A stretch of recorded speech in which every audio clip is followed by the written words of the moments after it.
Welcome to Talk of the Town, and joining me today is the Victorian leader of the National Party, Peter Walsh. Peter, welcome to the studio. Thanks, John, and it's great to be back in here again after 12 months off effectively because of COVID. Look, it has been a long time between drinks, as they say, and we're pleased to have you back in Mildura. Of course, today you announced that the Coalition highlighting the fact that the Victorian Government are planning to amalgamate services from hospitals, which will have an impact in Mildura. Can you tell us all about that? It will. So we're launching our Hands Off Our Hospital campaign today, a website for people to go log on and register their protest about what is effectively going to be the amalgamation of a lot of hospitals around Victoria into the control of the major regional city hospitals. So for Northwest Victoria, that means that Echuca, Swan Hill, Robinvale, Mildura, Mallee Track ultimately will come under the control of the Bendigo Base Hospital. That means effectively the senior administrative decisions being made out of Bendigo and ultimately senior clinician decisions being made out of Bendigo, and I don't think that's good for any of the communities I've mentioned. As you know here, there was a major campaign by the community over a number of years to get the Mildura Base Hospital back under the control of the Victorian Department and the Victorian health system away from Ramsay's.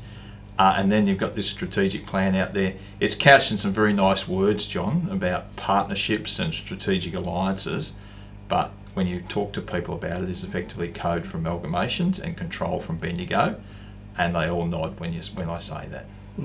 So potentially you could see services siphoned off out of Mildura, or perhaps curtailed in the delivery? Well, effectively less investment in services, because ultimately where the power is in any business, that's where the majority of the resources go. So as everyone knows, for all the other government departments to get a lot of things any further north from Bendigo is very, very difficult, which is why I think it would be a bad outcome for this community, for Mildura and the wider Mallee region, to actually be controlled out of Bendigo, because when people are in Melbourne, North Victoria effectively stops at Bendigo and they don't look much further. Yeah, well, I imagine it would. I just recently did an article on the first 6 months, and it was a frank and open discussion with the CEO and the board chair, and they're very much into embracing the community, bringing the community along with them, and I'd imagine they could be concerned about this themselves. Well, they should be, because this campaign's been running locally in the Wimmera now for a few weeks, because down there's a proposal for Wimmera Healthcare, Horsham, Eden Hope, and East Wimmera to come under control of Ballarat. Again, not a good outcome for those communities in my view. Our communities are so proud of their hospitals. Having the senior positions of people living in those towns not only helps the health service but also helps the community. You've got CEOs of hospitals, you've got senior clinicians living in a town. That all adds to the fabric of our society. Of course, there's been a real focus on getting more services and more clinicians and doctors and so on to Mildura, and we are getting the radiology centre here, but certainly we wouldn't want to see anything to detract from that, and let's hope that's not the case. But so people can sign the petition online. That just shows the Andrews government that people care about their local hospitals, and hands off our local hospital, or hands off our hospital is the website.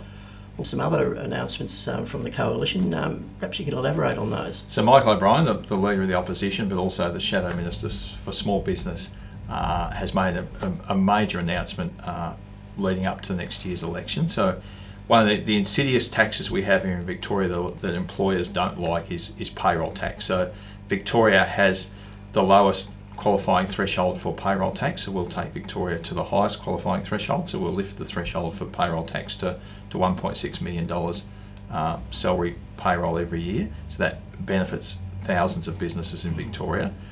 For those people that don't qualify for and have to pay payroll tax, a $1,500 grant program that will assist them with the charges for small business from state government, licence fees, registrations and those sorts of things, to actually get small business going again. Small business is the lifeline of a lot of our communities, and we want to make sure that we get the monkey off the back of small business.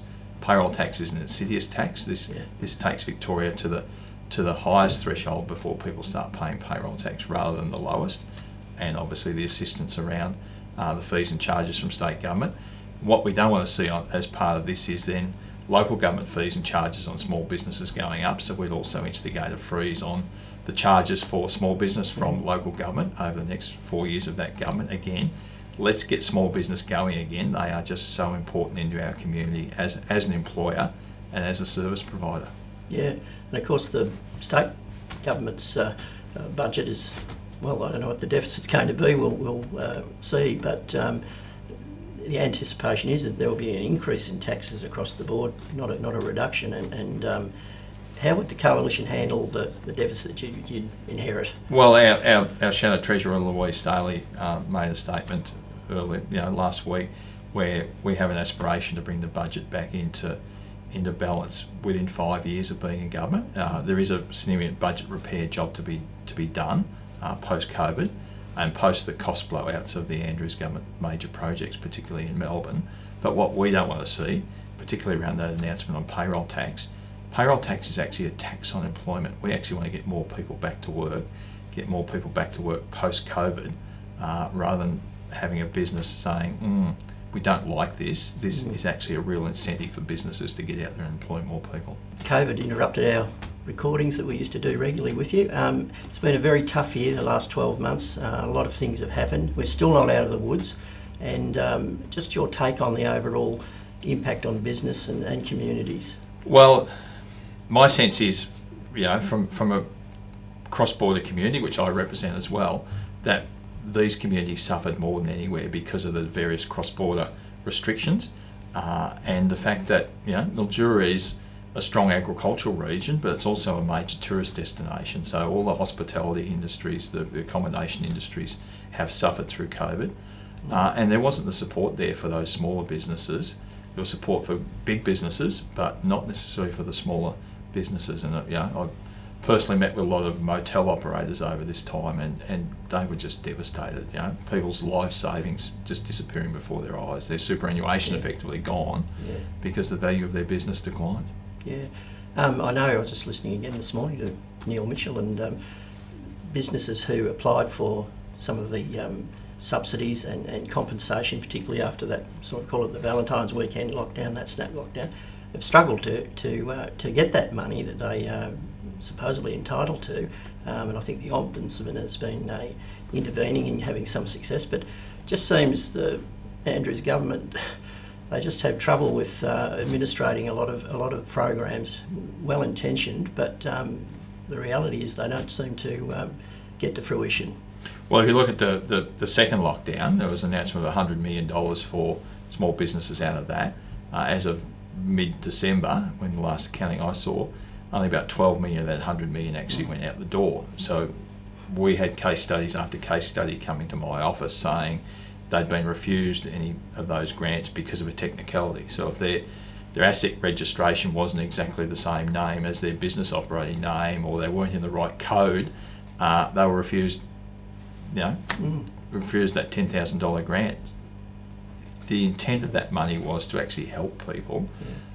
My cynical view is it was for the government to be able to make a grand announcement about $100 million is available, and then use every rule and trick they could find to make sure people didn't actually qualify. Yeah. And Peter, lastly, the seasonal worker issue, of course, was a real problem. It still continues to be so. Just anecdotally, what is the situation? How have growers got by? Well, growers have got by, but I think it's at the expense of leaving fruit behind, at the expense probably of quality at times, whereas they just didn't have the number of staff either in the field or in their packing shed to do the job they normally do. So they've survived, but the ones, they're all dreading a similar situation next year, that somehow we have to find a solution to that. The industry up here had a industry-led proposal to build a dedicated quarantine facility here that could have been up and running in October if the decisions had been made by the Andrews government at that time. The federal government was on side with the paperwork, and you would have had 200 Pacific Island workers every 2 weeks coming into the market. That would have had a significant critical mass there by now. Tragically, it didn't happen. The first people Pacific Island workers have finally come through the Tasmanian process, but that's 6 months too late, and most of the harvests that we know for the north are finished. They can go into the Yarra Valley for pome fruit, but that's about all.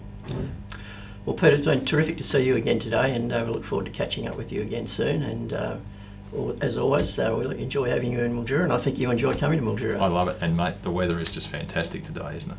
Be sure to get all your news at milduraweekly.com.au, and of course the paper's free in your letterbox every Friday.